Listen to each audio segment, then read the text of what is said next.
Hey guys, welcome back to another episode of Jeff Mum Plumbing. I know it has been a while, but we're hoping to get back into the groove of things here. So today, the video I'm bringing you is on a fire job remodel that we did. This is me, and I am going to show you exactly like how I re-water piped in the upstairs bathroom. I'm going to explain the reasoning for why I did some of the stuff the way I did, our codes, and all that good stuff. So stick around, and I will be making some comments as you watch the video here. I'm not going to talk over the whole thing, but yeah, let's get into it. Okay, so we're going to start off by re-water piping the upstairs bathroom, and we always like to start in the corner where we can to give ourselves a nice, sturdy, fixed position to work off of. So first, you're going to see me tie in both lines going each way around this wall in the corner.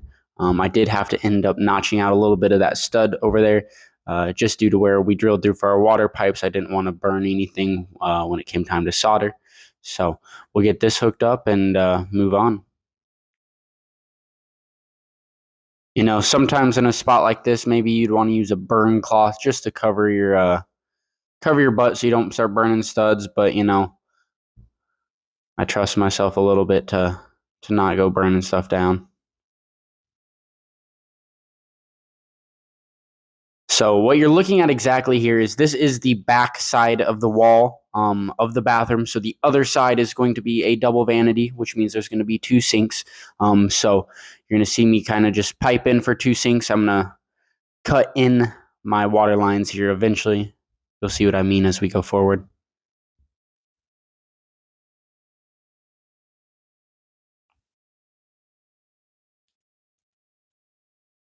Typically, we like to shoot our water lines out for the sink. You know, you want to be on about 5-inch on center around the drain is typically it. In this case, we did not have cabinet details when we piped stuff in.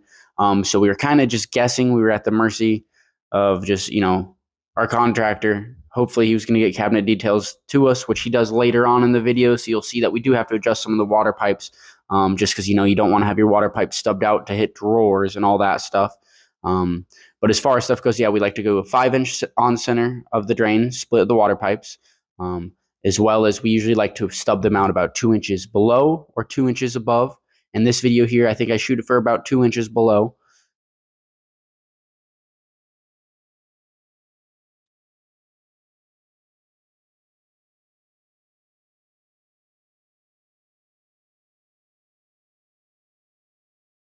Here in Omaha, we do have to use copper in the majority of installations. And surrounding areas and stuff, places are starting to switch to PEX and whatnot. But, you know, truthfully, I think copper is the best way to go. And as far as stuff goes, you know, I just think it looks the prettiest. Sure, it might be a hair more expensive and whatnot, but I do think as far as durability of the product goes and stuff, it does last longer and just looks cleaner, looks nicer. So here I'm starting to cut in my first two water pipes for the left vanity sink. If you can see, I had originally just ran the line across to get a fixed, sturdy position to work off of. So then I go back now and I cut in a couple T's, and I'm going to offset the pipes around where I need to and get them stubbed out.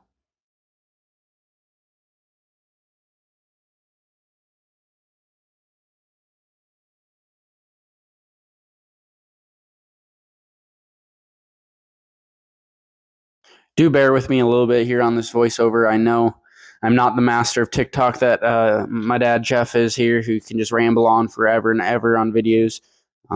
So do cut me some slack. We'll get better as we go.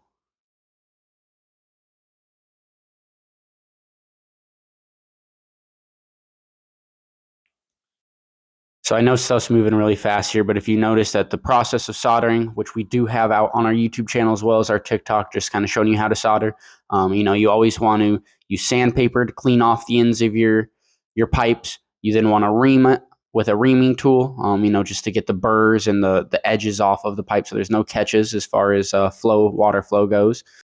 You want to clean out your fittings. You want to flux stuff up. Flux is the product that we use that sucks the solder in once heat is applied to it.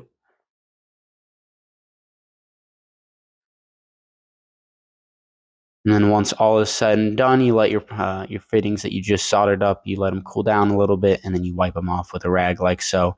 You saw how I wipe it down with a brush a little bit. It's something that I know my journeyman and a couple other plumbers I know they don't do. But I was actually taught in my plumbing school, by one of my instructors, that a good way to clean up some of your joints when they're hot and stuff like that is you take your flux brush and you just kind of wipe a little bit of it on the fitting. It helps clean stuff up, and I've always liked kind of how that worked out. The flux is an acid, so it definitely does help clean up. So this sink that we're piping in here, you will see later in the video, this is the one that we did have to switch a little bit. Once we got cabinet details, we realized that the water pipes would be better off if they moved over a little bit. So yeah, if you see later in the video that has changed, that would be why.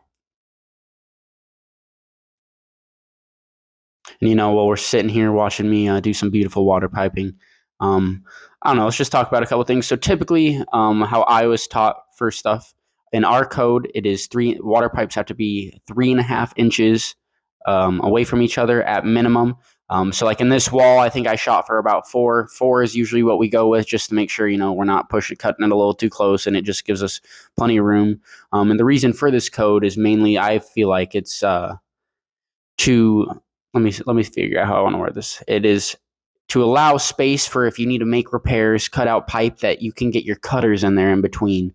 Um, Otherwise, like sometimes we get into remodels in houses where water pipes, like they were done by a handyman, they were done just back in the day where they did not care. Maybe they didn't have the codes or a homeowner did it, but like water pipes where they ran super tight right next to each other and all this stuff, and it makes it very, very hard to have to go in and make repairs and cut stuff out. So that is the reason we have the code of having water pipe separation. So here we are in now the side wall of that bathroom. We completely decided to rerun these water pipes over this way instead of dropping them down where they originally went, because originally that wall that I was working in hangs over a garage, and so the water pipes went down there. And that definitely is a freezing issue to have water pipes over a garage. Most garages are not heated. Cold air, they get very cold, and you don't want to have a water pipe freeze, bust, and flood your home. So now that we're in the remodel phase and had the chance to, we decided to go ahead and reroute the pipes over to the sidewall. They're still close to the garage, but it's about the only other option we had that we could take without the whole bathroom being moved itself. So we went ahead and moved it and dropped it down here.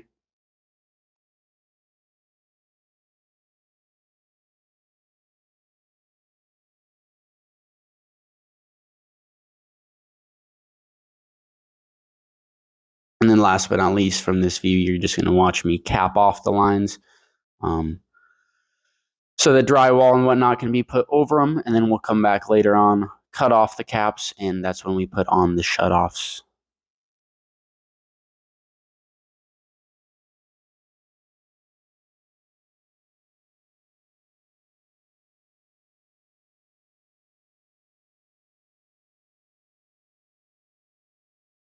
So same thing goes over here. I do explain this later on in the video from the downstairs perspective, but this bathroom water line for the toilet comes up through the floor in a joist space that is in the north side wall.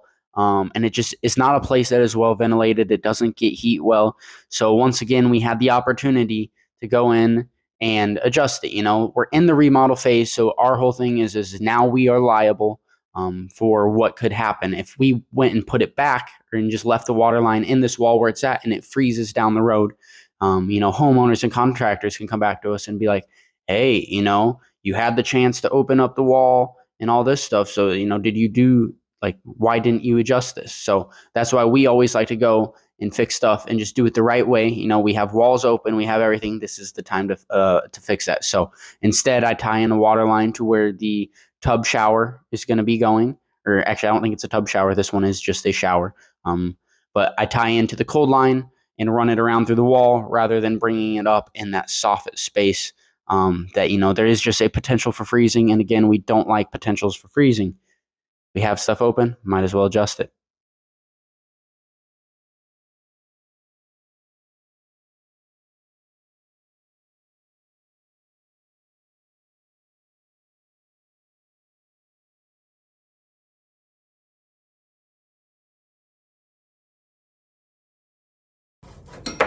This is something I am a victim of way too often. Knocking my own fittings and just dropping pipes. I think you might have saw earlier. I dropped a pipe straight through the hole. Just slipped out of my hand, and it just makes for a fun little walk downstairs and to grab your stuff and come back up. And yeah, just don't do what I did. Try to be better.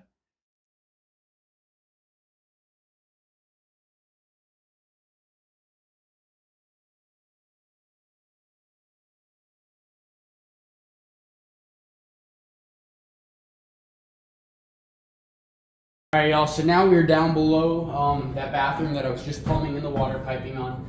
I just kind of wanted to show you what our game plan is next and why we reran that toilet line that you just most recently probably saw me remove in the video.